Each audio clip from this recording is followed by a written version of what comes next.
ஆண்டவரும் இரட்சகருமாகிய இயேசு கிறிஸ்துவின் இனிய நாமத்தில் உங்கள் யாவருக்கும் அன்பின் வாழ்த்துக்களை தெரிவித்துக் கொள்கிறேன். அருமையான தேவ பிள்ளைகளே, new day new hope daily devotion மூலமாய் இந்த நாளில் கூட உங்களை சந்திப்பதில் நான் மிகுந்த மகிழ்ச்சி அடைகிறேன். அல்லேலூயா. இன்றைக்கு கூட கர்த்தர் நமக்கு கொடுக்கிற வார்த்தை என்ன? வெளிப்படுத்தின விசேஷம் 21ஆம் அதிகாரம் 5வது வசனங்களை வாசிக்க கேட்போம். சிங்காசனத்தின் மேல் வீற்றிருந்தவர், இதோ நான் சகலத்தையும் புதிதாக்குகிறேன் என்றார். அல்லேலூயா, அல்லேலூயா. இதோ நான் சகலத்தையும் புதிதாக்குகிறேன். அவர் யார்? தெய்வ பிள்ளையில நம்மளை விடுவிக்கிற கர்த்தர், நம்மளை குணமாக்குற கர்த்தர், சொஸ்தமாக்குற கர்த்தர், நம்மளை வர்த்திக்க பண்ணுகிற கர்த்தர், நம்மளை ஆசீர்வதிக்கிற கர்த்தர். அவர் நம்ம வாழ்க்கையை புதிதாய் மாற்றுகிற கர்த்தர். தெய்வ பிள்ளையில ஒருவன் கிறிஸ்துவுக்குள் இருந்தால் புது சிருஷ்டியாக இருக்கிறாராம். பழையவைகள் எல்லாம் ஒழிந்து போயின. தெய்வப்பிள்ளையில் நீங்கள் யார் தெரியுமா? ஆண்டவர் பிள்ளைங்கள் அல்லவா? ஆண்டவர் விசுவாசிக்கிறீங்களே, கர்த்தர் உங்களை கைவிட்டுவாரா? நீங்கள் புது சிருஷ்டி வார நியூ கிரியேஷன். அல்லேலூயா. ஒரு செடி ஒரு விதை முளைச்சி அது வளரும்போது எவ்வளோ அழகாக அது ஆமென் வளர்ந்து அது காய்த்து பூத்து எவ்வளோ பலன் தருகிறது அல்லவா? அதே போல் ஒரு பிள்ளை ஒரு பிறந்து பூமிக்கு வர்றது போது புதியதாய் வரும்போது அந்த பிள்ளை வளர்ந்து பெரியாளாகி ஒரு நல்ல ஒரு பொசிஷனுக்கு வரும்போது எவ்வளோ மேன்மையுள்ளதாக இருக்கிறது அல்லவா? உங்கள் வாழ்க்கையில் கூட கர்த்தர் புதிய காரியங்களை செய்வதற்கு அவர் உண்மையில் இருக்கிறார். சங்கீதத்தின் புஸ்தகம் 104ஆம் சங்கீதம் 30வது வசனம் கூட வாசிப்பீங்கன்னா இப்படியாய் சொல்லப்பட்டிருக்கு. வாசிக்க கேட்போம்.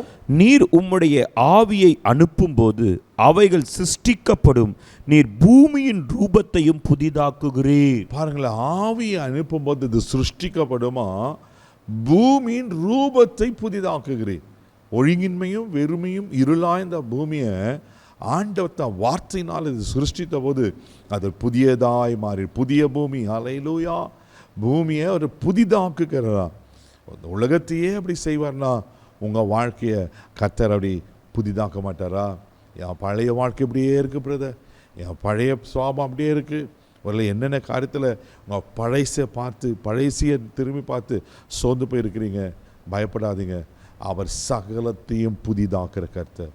அவர் உங்கள் வாழ்க்கையை புதிதாய் மாற்றுவதற்கு அவர் உண்மையுள்ள தேவனாக இருக்கிறார். அல்லேலூயா. அதனால தான் ஏசாயா 43:18-19 சொல்லப்பட்டிருக்க, முந்தினில நினைக்காதீங்க, பூர்வமானங்களை சிந்திக்காதீங்க, இதோ நான் புதிய காரியத்தை செய்கிறேன், அது இப்பொழுதே தோன்றும்.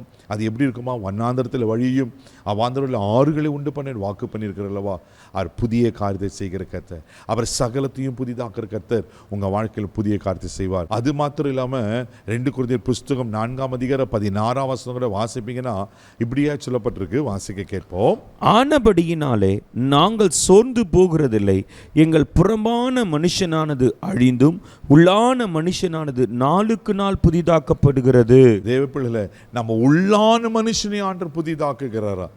நம்ம உள்ளான மனுஷன், ஆவி மனுஷன், அந்த ஆவி மனுஷனில் உள்ளான மனுஷனை ஒவ்வொரு நாளும் புது கிருபை ஒவ்வொரு நாளும் புதிதாக்கப்பட்டிருக்கும் போது உங்கள் வாழ்க்கை ஆசீர்வாதமாக இருக்கும். அல்லேலூயா.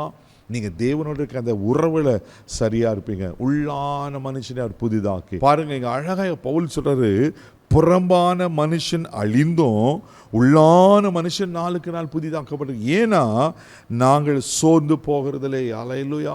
பாருங்கள், பவுல் சொல்கிறாரு, நாங்கள் சோர்ந்து போகிறதில்லை. எங்கள் புறம்பான மனுஷன் அழிந்தும் உள்ளான மனுஷன் நாளுக்கு நாள் புதிதாக்கப்படுகிறது. உள்ளான மனுஷன் பலனாக இருக்கிறதுனால புதிதாக்கப்படுகிறதுனால உங்கள் ஆவி பலனாக இருக்கும்போது தேவப்பிள்ளைகள் ஆத்துமா சரீரம் பலனா ஆசீர்வாதமாக இருக்கும். ஆண்டவர் சகலத்தையும் புதிதாக்கிற கர்த்தர். அவர் பூமியே புதிதாய் ரூபப்படுத்துவார்னா உங்களை கைவிட்டுவாரா? உங்கள் வாழ்க்கையிலும் புதிய காரியங்களை செய்ய உண்மையில் இருக்கிறார். சோர்ந்து போகாதீங்க. கண்களை மூடி நம்ம செபிக்கலாம். தகப்பனே, மகன் நன்றி சொல்லி துதிக்கிறோம். ஸ்தோத்திரம் ஆண்டவரே. ஆண்டவரே, சகலத்தையும் புதிதாக்குற கர்த்தர். ஆண்டவரே, ஒருவேளை என்னென்ன பழைய பாவங்கள் பழைய வாழ்க்கை குறித்து சோர்ந்து போயிருப்பாங்கன்னா ஆண்டவரே நீங்கள் புதிதாய் மாற்றுகிற கர்த்தர். அப்பா மக ஸ்தோத்திரம். ஆமீன். பழையவைகள் எல்லாம் ஒளிந்து போன சொன்னப்பார். பழைய துக்கம், வேதனை, அவமானம், ஆண்டவரே வியாதிகள் எல்லாம் ஒளிந்து போகட்டும். அப்பா இந்த வருஷத்தோடு ஒழிஞ்சு போகட்டும்.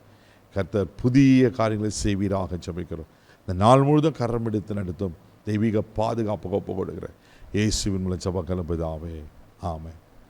அவர் உங்கள் வாழ்க்கையில் புதிய காரியங்களை செய்வார். தைரியமாக போங்க. God bless you.